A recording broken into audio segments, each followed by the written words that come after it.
భక్తాగ్రేసరుడైన వమ్మెర పోతన గారు రాసిన గజేంద్ర మోక్షం నుండి తీసుకున్న పద్యం ఇది. ఈ పద్య మాధుర్యాన్ని అందరం గ్రహిద్దాం. అడిగేదనని కడువడి జను నడిగినదను మగుడ నుడువడని నడయుడుగున్ వడివడి చిడముడి తడబడ నడుగిడు నడుగిడదు జడిమ నడుగిడు నెడలన్.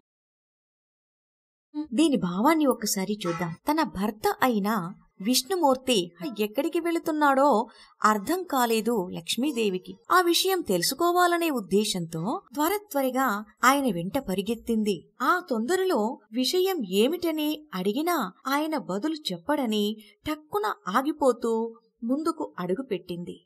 అంతలోనే కలవరపడుతూ మళ్ళీ అంతలోనే ఏ విషయమూ సరిగా చెప్పడనే భావనతో కదలక మెదలక నిలబడిపోయింది.